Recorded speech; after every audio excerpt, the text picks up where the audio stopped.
This is Coon Cassis for Alpha TV in association with Macklin's Gym Marbella in Newcastle. This is not a post-show interview. This is very strange. Pre. You accosted me in the change room and said, "Got a sec." So, yeah, got a sec. I'm a bit worried actually. You don't even know what this interview is really Dickinsons are in the house. Right. Could you just explain to us the situation? You sent a tweet out the other day saying that the IBF have ordered a final eliminator between Timothy Bradley and Amir Khan. Is that correct? Correct. What has happened as a result of that? Amir pulled out of the fight with Bradley. So now it goes down the rankings, and now it's at Frankie Gavin. So we have to let them know by Tuesday whether we want to accept the Timothy Bradley fight.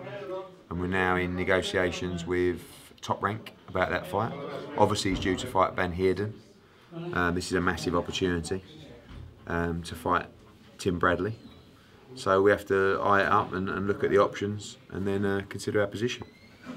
So, obviously Bradley fights Gavin, winner becomes mandatory. Yeah, not for Kell Brook, but not for a while. Good, what, 9 months? 9 months since he won the title.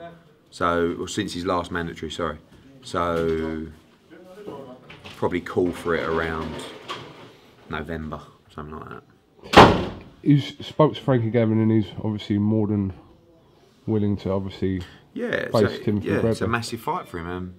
You know, it's obviously the Kell Brook fight is a very tough fight as well.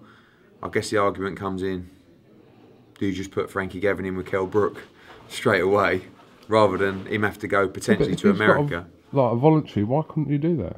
What? Why couldn't you just sling in Gavin?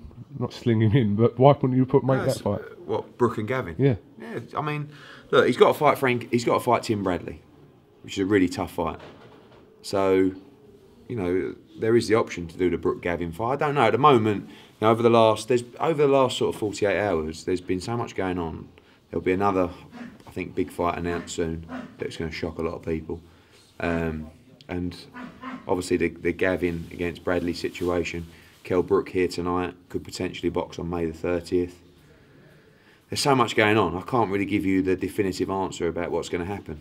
All I can tell you is the facts, which are the IBF have now ordered Tim Bradley to fight Frankie Gavin in a final eliminator. And the other fact is that we'll probably try and get Kell Brook out on May the 30th at the O2. A lot of tweets from Amir Khan over the last 2 or 3 days.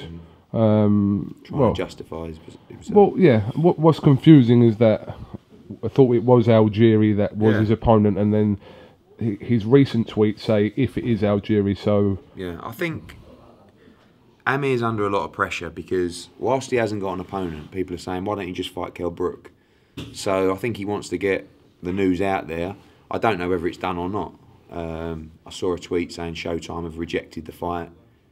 Is that important? Can he box on another channel? I don't really know. I always felt he'd fight Algieri because he's a non-puncher, and when you look at who Amir Khan's boxed since the knockout to Danny Garcia, Carlos Molina, who's a lightweight, Julio Diaz, who's a former lightweight champion of the world, Luis Collazo, who's seen better days, Devon Alexander, who can't punch, with due respect, and now Chris Algieri, who's a light welterweight who can't really punch. So there's a reason behind that. I don't necessarily think Algieri is a horrific fight.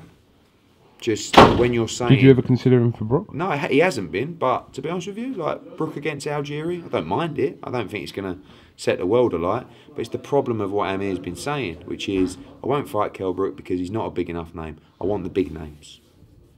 Kell Brook's not big enough in America. Kell Brook doesn't bring anything to the table. And then you go and fight Chris Algieri, who's a light welterweight, who lost every round to Manny Pacquiao. Kell Brook's a bigger name than Chris Algieri. Kell Brook brings more to the table than Chris Algieri. Kell Brook, there's much more demand in that fight than there is against Chris Algieri. So that's, I think, why there's been a big backlash. But after a while, it becomes a little bit boring. And believe it or not, before the Jojo Dan fight, we'd kind of got the Amir Khan thing out of our head because it looked like it wasn't going to happen. But then since then, obviously, we had a little thing in the ring, and it's just gone absolutely crazy. And people laughed at me before about, oh, that fight don't do Wembley. Trust me, that fight does Wembley. And there's going to be more and more pressure now on that fight happening. You know, 100% for us, we want to get Kell Brook out on May the 30th. Then again in July, early August. I think July, early August, the person we want is Brandon Rios. And we're in talks with Top Rank about that now. On the 30th, I don't know. And, you know, people are going to be wanting big fights for Kell Brook, so we have to deliver someone that you know, people are happy with. But it will be a quick turnaround. It's 8 weeks today. If he does box, it'll be a voluntary, and then we'll move towards a bigger fight in July, August. But you know, everybody wants the Amir Khan fight, and there's more and more pressure now on that fight happening. Certainly hope it happens. All right, well, listen, I will talk to you after the show. Look forward to it. So you go back to your little ringside seat. Thank you very much. And watch the boxing. Cheers. Thank you.